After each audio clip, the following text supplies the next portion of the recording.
Prosseguimos então falando dos efeitos da guerra sobre a nossa economia, especialmente sobre o setor vital para o PIB brasileiro, que é o agroindustrial, o nosso setor de produção de grãos e proteínas. Vamos conversar então com Caio Carvalho.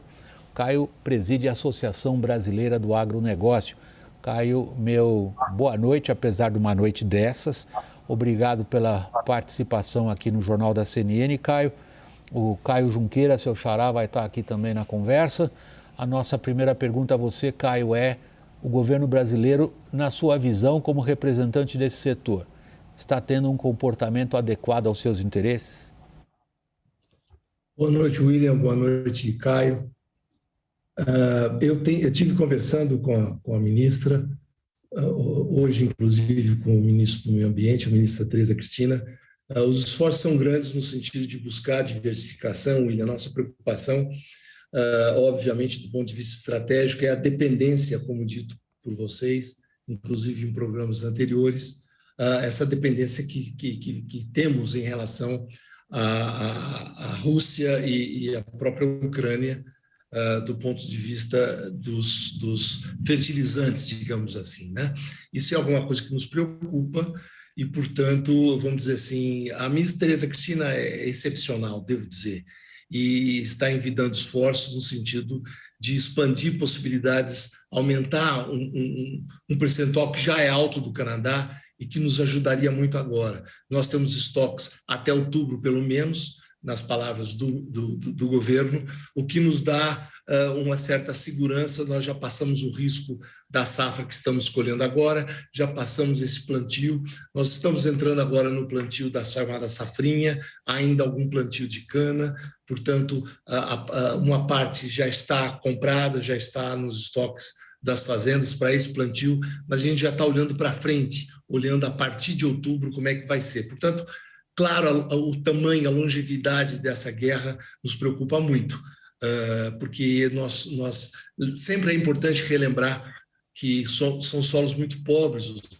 nossos. Adubo para a gente é algo absolutamente essencial, William. Caio, a resposta...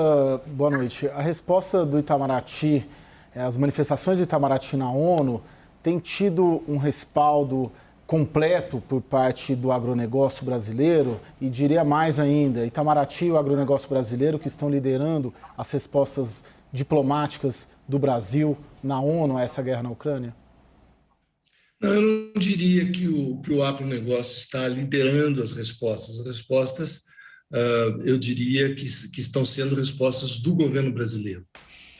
O que nós temos feito, nós como agro, é uma preocupação enorme com relação a uma série de coisas. Se nós olharmos 2021, Caio, foi um ano excepcional, vamos dizer assim, de exportações do Brasil. Mesmo com pandemia, os resultados foram muito bons. É um setor que houve uma queda de endividamento de setores importantes do agro, portanto, tudo caminhando muito bem, e entramos nessa nova realidade.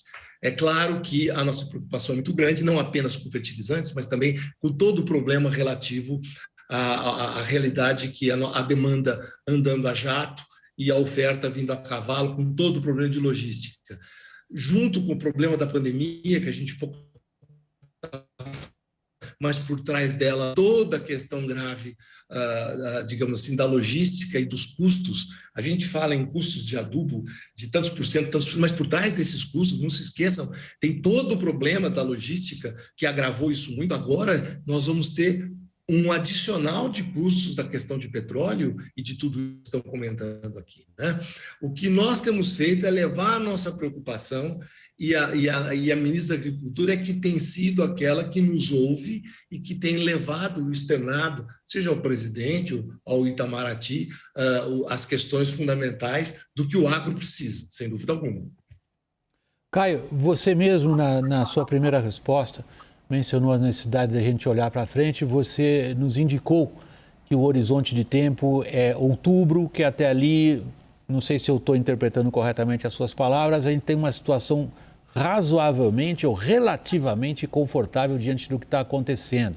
E a sua dúvida era quanto à duração do conflito. Caio, os principais analistas acham que esse conflito vai durar muito tempo que o petróleo e outras commodities vão passar por um processo de subida permanente, que nós vamos ter um quadro internacional de alta instabilidade e mais turbulências geopolíticas. Considerando esse cenário provável, bastante provável, o que é que você diz a respeito do agronegócio? Vejam, William, alguns números que são relevantes. Não é estatística, mas que são relevantes. O Brasil produz 25% do nitrogênio, importa 75%. O Brasil produz 45% do fósforo, importa 55%. E produz 6% e importa 94%.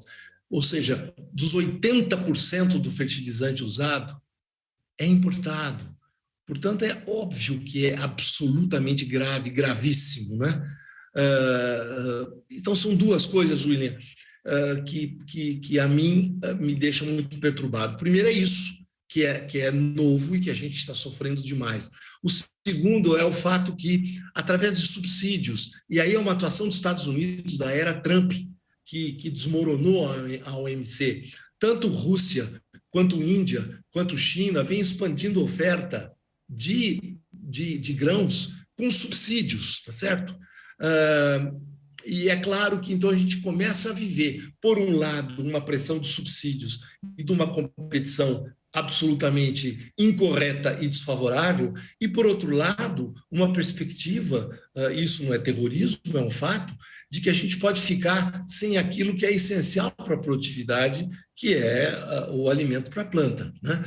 E, além disso, a gente está vivendo, numa guerra desse tipo, problemas graves de logística, que também me traz a possibilidade de eu ter dificuldade de ter acesso a defensivos. Portanto, nós estamos falando de uma coisa relativamente caótica, William. Caio, nós agradecemos muito o quadro que você desenhou de agronegócio e geopolítica. Obrigado mais uma vez pela participação aqui no Jornal da CNN, em nome do Caio Junqueira também. E meu boa noite, Caio. Boa noite, obrigado a você.